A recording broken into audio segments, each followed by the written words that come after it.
Fox 19 Now presents Tri-State Travel Treasures with Ken Baker.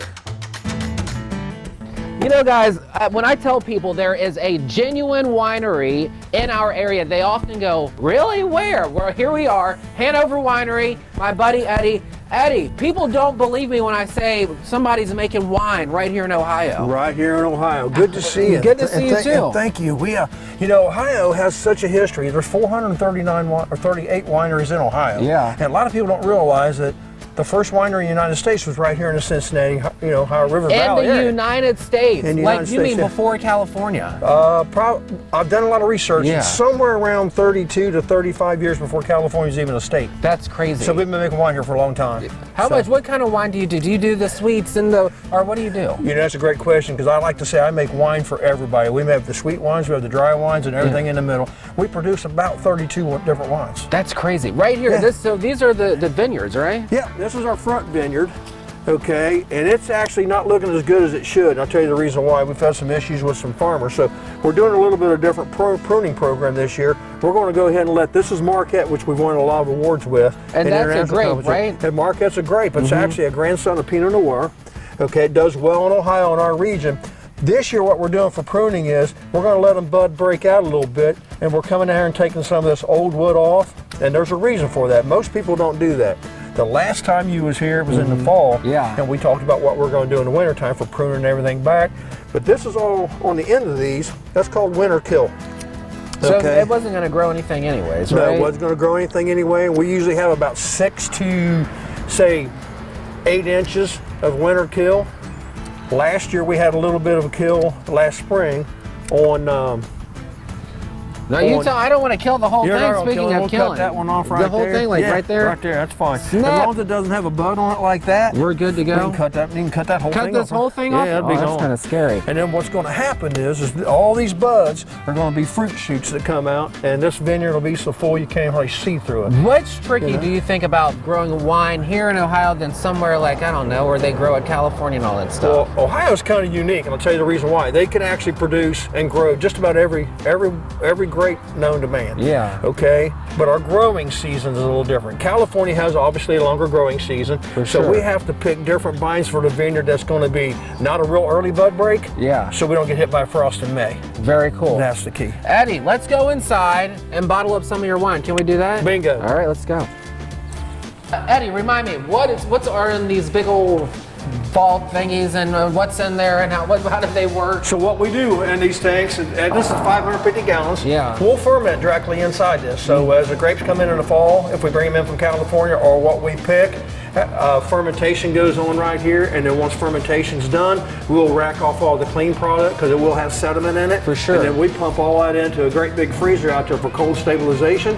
And about 6 weeks later, it's ready to come in here and go through filtration and ready to bottle. And so this is a bottling machine. I love this, guys. It's super fun. If you saw that episode of Kicking It with Ken, explain how this works. And you have workers in here. Clunk, clunk, clunk, clunk. Yeah, we use that. There's 4 of us, and we can usually do about 1,500 bottles roughly in about 4.5 to 5 hours.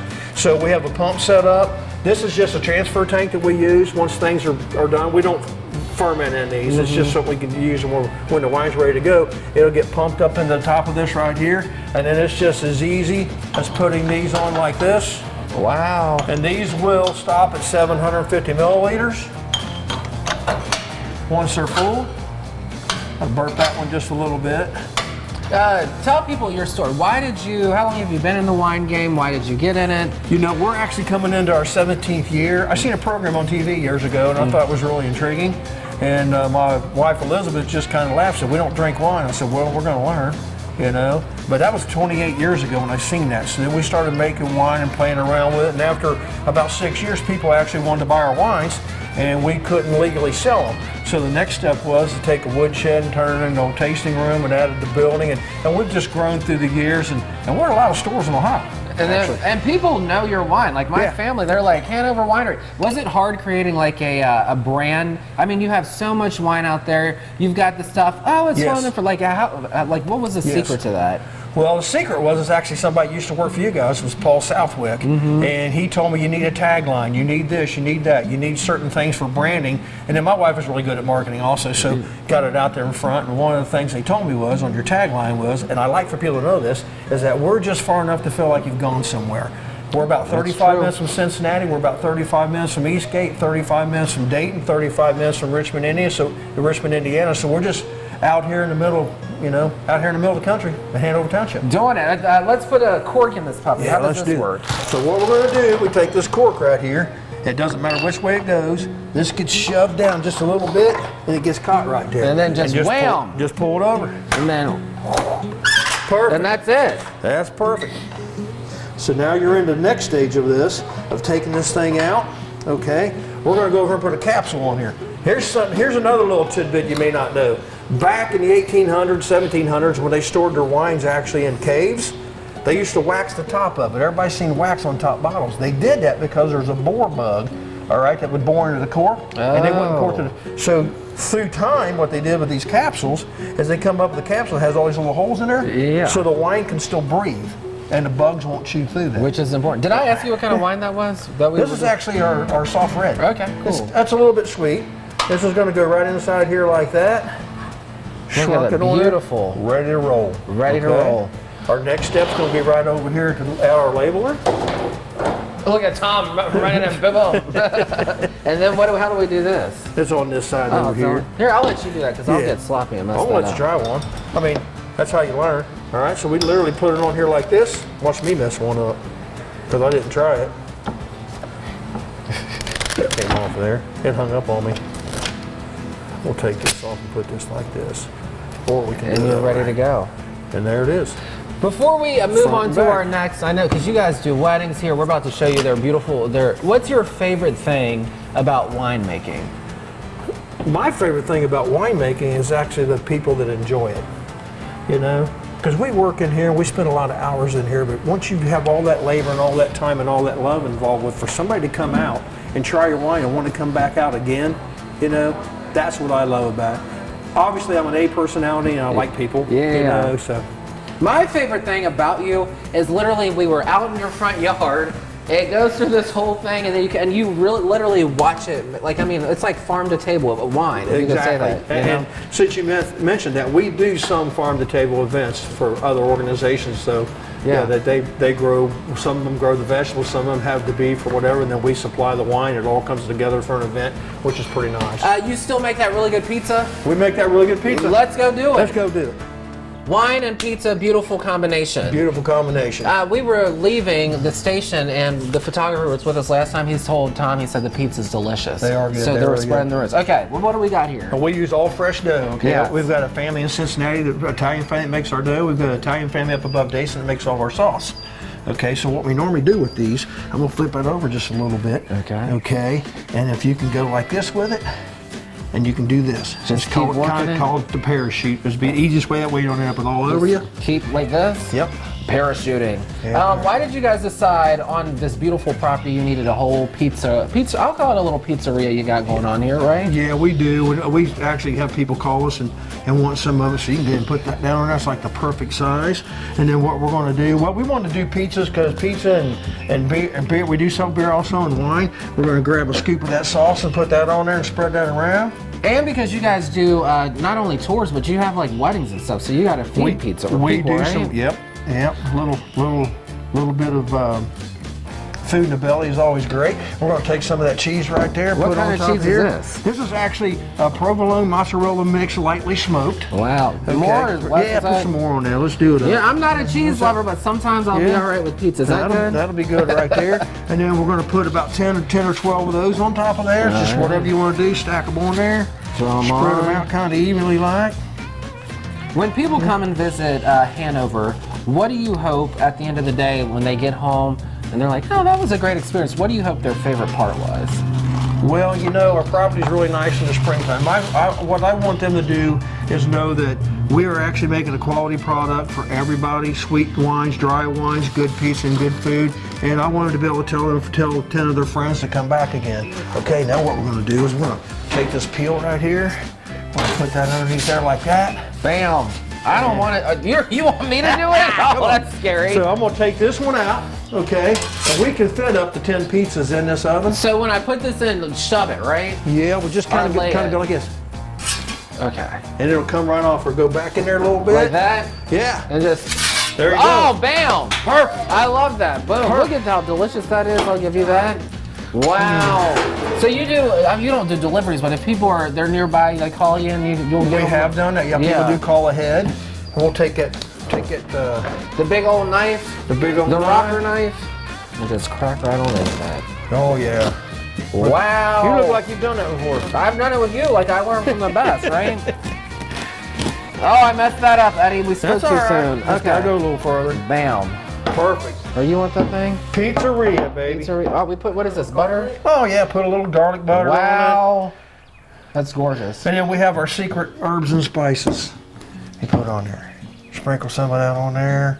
Boom. While we're out here, Tom, you want to show the people this property? How do we rent it? Yep. Yeah, I know you do car shows, that kind of thing, right? Yes, we do some car shows, and then you can go online to hanoverwinery.com and look at everything that we have on there. Okay, as far as music events booked and stuff like that. Yeah. We are going to be doing in May, we do our wine and cookie pairing, Girl Scout cookie pairing. Oh, cool. We raise money for them, and it sounds kind of crazy.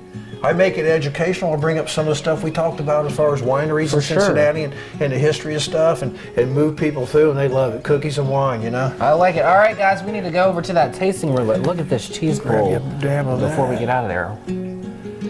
Girl Scouts, what is this again? It's going to be in May. May, and then what else do you have going on up here throughout the summer? Beth has we book so much music. They can go on our website at hanoverwinery.com and see the whole list that we have going on. But the Girl Scout cooking pairing is going to be one of the first things that we do. And you can talk about that, Beth. Well, one of the first outdoor events that we do, and that's May 10th. 2 sessions in the afternoon. You can get your tickets on our website or on Facebook. And following that is John Ford playing the blues at 6:30. I love that. Yeah. Beth is Eddie's wife. They made this monstrosity together. You're going to teach us a little bit about swirling and smelling and all that stuff, right? So what a lot of people don't realize, and this glass isn't really a red wine glass or a white wine glass, but being a winer, we have to come up with something in between. The difference is the size, okay? And this is our award-winning Cabernet Sauvignon. Wait, you made this glass? You had it made? No, well, we have a company that makes the glasses for us. Yeah. So a lot of people don't realize that the reason why you swirl a wine is actually to take some of the CO2 off the top of it. When you open a fresh bottle, you're going to have a little bit of CO2. It hits you, so to kind of open that wine up a little bit if you don't have an aerator. And then the other thing people don't realize, there's a stem on the glass for a reason. What's that? That's to keep the heat of your hand away from your wine. I thought it was there to make you look fancy. That's part of it, you know. If you're going to look real fancy, a lot of times the guys, you'll see them hold it like this, and then swirl it like this. So even every bottle of wine you open, you should give it a swirl. If you don't, you should. If you don't have an aerator or a decanter, you know, the decanters, a lot of people will dump their wine if they're going to have friends over or whatever. For sure. They'll dump it in there, I should say pour it in there, about an hour ahead of time to allow it to breathe. And it really does make a difference in the wine. It opens it up. Oh, that's fantastic. So yeah, that's one of the main things with wine is being able to open it up. So. Is this one of your award-winning ones you were saying, or is that? Well, I'm going to brag a little bit here. Yeah, please do. Because it definitely is. Yes. All 32 of our wines are internationally award-winning wines. Holy cow. All right, through the years. So we've done really well. We tag team this in such a way that I make the wine scientifically, and I get them to where I want them, and then Elizabeth has the final say. She'll test it and taste it and smell it and look at it and go, I think it needs a little of this. I think it needs a little of that. It doesn't get bottled till Elizabeth says that it's ready to go. How many times have you sent a wine back before it was ready? More than he likes. Yeah. What's your most personal favorites? If it's not up here, we can grab it off the tip. Like, what's your favorite that you guys make? Okay, so I like Riesling, and I like our new Marquette. Which is this one here? Our new the new Marquette. Yeah. And we can get all these at Jungle Gyms, right? Not all of them, but you can get a lot of them at Jungle Gyms. And that is actually Marquette that we was actually pruning the vines on. Oh, yeah. So that is. So somebody will drink the bottle that we did. Yeah. Crank. Yeah. And our Malbec is a nice dry Her red, Malbec too. Jack. And they have Malbec Jack. That's their dog, but he's not. Oh, there he is, Yeah. right there. You see him? Jack's- Yeah. Jack's There's laying over on the floor. Jack's chilling right there. What's this dog's name? That's Annie. Oh, Annie. Damn it, Annie, Damn right? it, Annie, Yeah. that's her. Where's does she have a wine too? She does. It's Let's in show here. us hers. So she's That our we do sell that at sweetest. Jungle Gyms. Annie's our sweetest. There it is, Damn it, Annie. Yeah. Before we get out of here, we've had a great time at Hanover Winery. Like you said, 30 minutes outside of Cincinnati. Really, it's just in the middle. It's the perfect spot. If you're watching this in Dayton, it's a perfect spot. Anything we should know before we go? Hamilton, Oxford. That we're gonna have a great season. We have great music. We always have great wines, and we really like people to come out and try the wines, meet new people, make new friends. Yeah. You know, maybe break a little piece of bread together, Heck a little yeah. dough out together, and yeah, just all kinds of comes together. I like it. So, All right. Guys, thanks for watching this episode of Tri-State Travel Treasure. Remember to swirl your wine. swirl that wine.